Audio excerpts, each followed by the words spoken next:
Hey guys, welcome back to Community Starcraft 2. I'm back here for more pro games, and today it's going to be mouzMorroW. He's the red Zerg spawning up here in the top left-hand corner of Shakuras Plateau. He's going to be fighting coLCrunCher, who is the orange Protoss in the top right. And this is going to be close by your positions on Shakuras Plateau. I'm sure many of us know how Shakuras Plateau is set up. But let's get into a little bit of how I expect these two players to play, based upon what is normal on this map.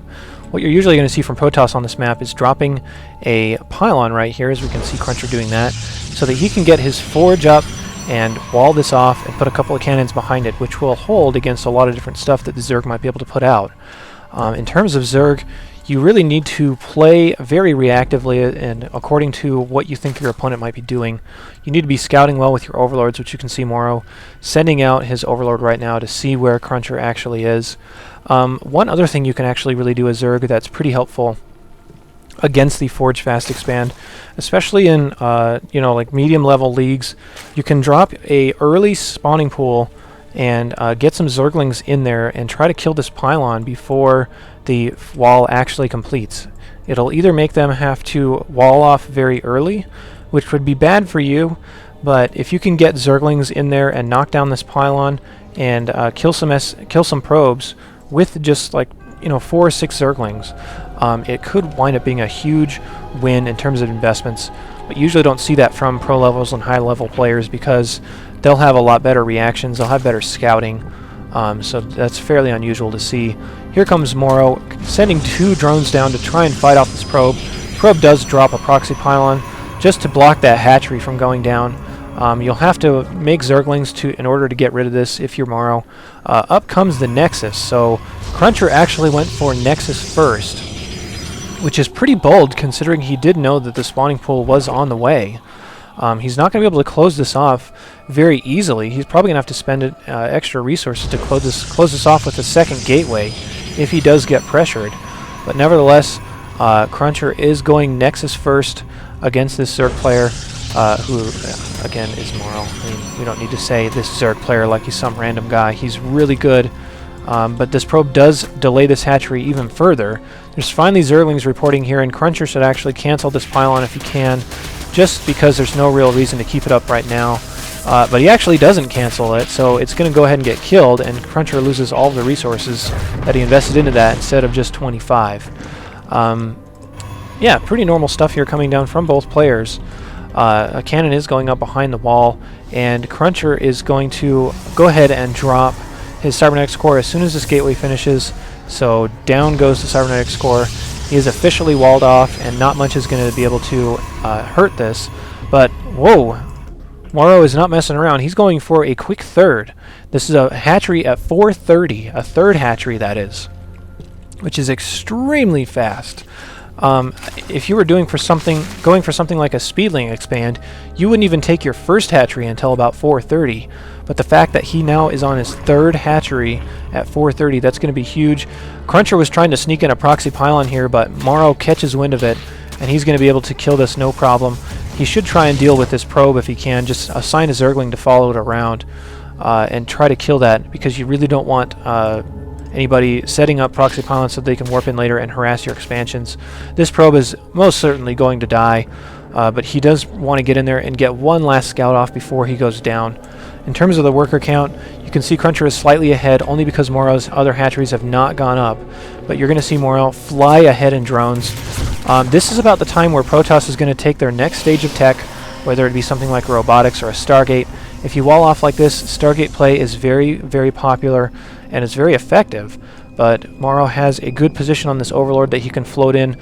He probably need to float in about the next 30 seconds to the next minute so that he can see exactly what's going on in here. That's about the time when the next stage of tech comes down from Protoss. Cruncher is being pretty greedy and setting up a ton of probes here, but he can afford to be greedy because he knows nothing is coming out from mouzMorroW to hurt him right now, since he did see that third going up. So excellent scouting thus far from Cruncher, and it's also going to make mouzMorroW a little paranoid about any other proxy pylons, so he's going to have to patrol around with the Zergling and kill whatever it might find, but he's not going to find anything. As we can see, there are no probes or proxy pylons hanging out on this side of the map, so mouzMorroW officially has map control. There's now a Twilight Council going down for Cruncher. Off of only one gateway, I would imagine he's going to throw up a whole bunch of gateways here soon if he wants to commit to whatever's going to be coming off of that Twilight Council, like Blink, or even very much more rarely Charge. But this may also be a quick DT play, something that mouzMorroW may not be considering. mouzMorroW is still on hatchery tech. He is just now starting to get all of his gas and start mining it. He does have an evolution chamber up, so he can go ahead and put down spore crawlers and spine crawlers if he needs to defend from DTs. But there is nothing going up other than a ton of gateways, so I don't think that there's going to be any sort of DT play. Now that the warp gate tech is done, he will be able to go ahead and transform this one, obviously. But Cruncher is going up to 6 gateways, and it looks like he also wants to drop something else. Yes, there it goes. That's a 7th gateway, so... no, that's 8 gateways. Holy Moses.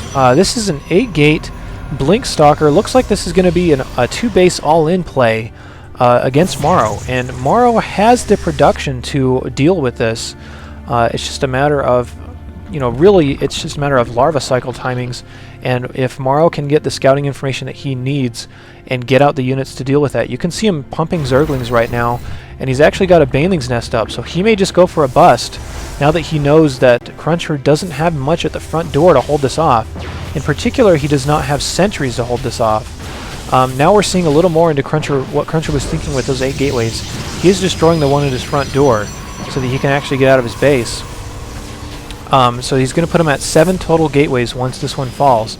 The Baneling's Nest is now done. We'll keep an eye on the production tab to see if these actually become Banelings or not.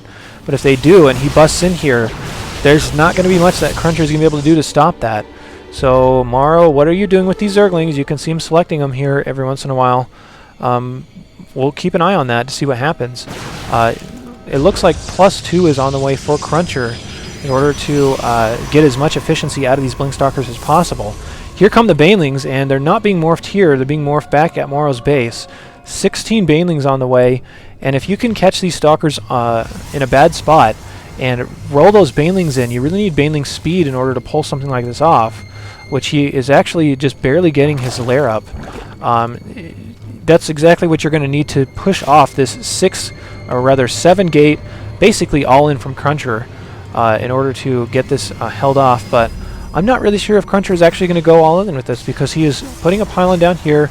He is continually making probes, so he's actually showing an expansion, which he wants to take his 3rd here. But this is so volatile right now with those Banelings out. I don't think Cruncher has any information on this, especially considering that he does not have any sort of detection to scout out there, and I believe he also does not have Hallucinate. I'm not even sure that he's made a sentry yet. Here comes some Zerglings in here in order to try to counter and delay this 3rd for as much as possible. This door is wide open, and it's going to be closed off with a gateway, so if mouzMorroW went straight in, he'd be able to get in there, but now he's not going to be able to. mouzMorroW is also taking a 4th. There is a probe and a proxy pylon here in the middle of the map that mouzMorroW just runs right by. He's now going to take it out and head back to regroup with his army. There's a decent force of Blink Stalkers on the map right now, but mouzMorroW is nothing but Zergling Baneling, which should actually deal with these Blink Stalkers pretty easily if he does control his army well enough. There's still no Baneling speed, so I'm kind of worried about his usage of Banelings right here. There's a couple of Spine Crawlers up. Here comes mouzMorroW's advancement, and as soon as Cruncher sees that, oh, nice flank with these Zerglings! The Zerglings are going to waste these Stalkers. A whole bunch of Banelings come in here and blow up on those. You can see how low all the health of these Stalkers is. But here come a whole bunch of Zealots, and the Banelings are going to blow up on the Zealots and really take them down fast. So Cruncher lost a ton right there. Cruncher is way behind, 62 to 119. So you can see what good scouting does for Zerg. Here comes a Robotics finally from Cruncher so that he can finally scout to see what's going on. Had he scouted this force that was just sitting right here earlier with like an observer or something, there was no way he would have moved out to try and engage that, because Stalkers versus Zerglings, especially when he got a flank like that, that was awesome. mouzMorroW, that was such a beautiful play. What mouzMorroW did is he advanced forward, he forced Cruncher to blink back by showing those Banelings, and then he came and flanked these Stalkers right here, making it so that these Blink Stalkers were on cooldown so that he could kill them so easily with these Zerglings. That was such a beautiful play from mouzMorroW. I love that.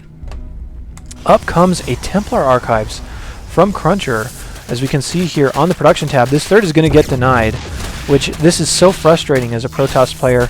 if you're trying to get your third set up, but the Zerg has so many Zerglings on the map, they can just throw these really cheap units at it and cancel your expansion so easily.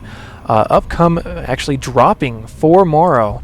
So this is going to be the Vengeful Sax upgrade, and the, I think it's Pneumatized Carapace is how you're supposed to say that, but essentially it's Overlord speed, so that he can get some drops off and really punish Cruncher's lack of base coverage, and especially Cruncher's lack of stuff to deal with the units that he has on the field. So mouzMorroW will be able to just bypass this front choke and just drop right into the main if he wants to. mouzMorroW is now taking a 5th base, so he is macroing extremely well. Cruncher's also throwing up a robotics bay, so not really sure where he wants to go with all this. We did see a ton of Templar, so maybe he's just ready to get as much area of effect damage on the field as possible. Where is that Templar Archives? I cannot find it. Nevertheless, I swear I did see it done. He's actually on double robo right now with the robotics bay coming up. I'm not sure if he actually just canceled that Templar Archives, because I don't see it at all, and he has not warped in any Templar that I'm aware of. So he may have just canceled that and decided to go for Colossus Tech anyway, and it's double robo. So he's essentially as all in as you can get on his strategy right now. You cannot go back from double robo very easily, because these units are so expensive, and if you lose them, it's going to take forever to replenish. It's going to be really expensive to replenish, especially if you can't hold a third. So I have to think that mouzMorroW is well in the lead here. There's some Overlords coming in right now that are not filled with anything. Could just be kind of a fake. Cruncher is actually positioning his units back here as if he was ready for a drop. There's nothing in here, so kind of faking Cruncher out just a little bit. Cruncher's going to be like, yes, I deflected a drop. I'm awesome. You can actually see Observer following these around. Here comes a counterattack to try and get down this Nexus, so you can see what the point of that fake drop was, which is to move Cruncher's forces into his base so he could cancel that Nexus once again. There's one Infested Terran standing out by himself, acting as if he did anything, but the action was over by the time he came out. Look at this force from mouzMorroW. He's maxed. He has a ton of Infestors on the field. That's 7 Infestors that are going to be about at full energy by the time the next engagement happens. He's morphing more and more Banelings. Cruncher, his only response can be just desperately trying to get this third up and sitting his army down here in order to deflect any denial of that third, which again leaves this drop avenue wide open if Cruncher, or rather if mouzMorroW wants to take that. So we'll see exactly what unfolds. This Observer actually got Fungal Growth. One more Fungal Growth would kill it if mouzMorroW is able to get that, but he does not have it. There are now Baneling drops going everywhere, so you can see Overlords are now splitting up, and a ton of Zerglings are loaded up in these Overlords, and there's still a huge force of Banelings standing by. So if mouzMorroW recovers to try and deal with this, or rather if Cruncher recovers, he could just Baneling bust all this down, waste his probes, and essentially put the nail in the coffin. Here comes this drop. One Overlord actually does go down. A second Overlord is about to go down, and it does. Zerglings are now dropping off in the main of the Protoss player. He's going to have to be pulling a lot of stuff in order to deal with this, but he does not overreact, which is very smart of Cruncher. He's still going to have forces here to help try and get this Nexus up finally, but Zerglings do surround it. They're going to take it down so fast. Look at the Nexus drop, and again, Cruncher is denied of that. 92 Zerglings in production. This is what you can do if you are on 5 bases. Essentially, basically 3 full bases are mining. But if you have this kind of production, you can flood out Zerglings and transform them into Banelings in no time. Oh, I really hope we get to see some Baneling drops here, which is what he's posturing to do.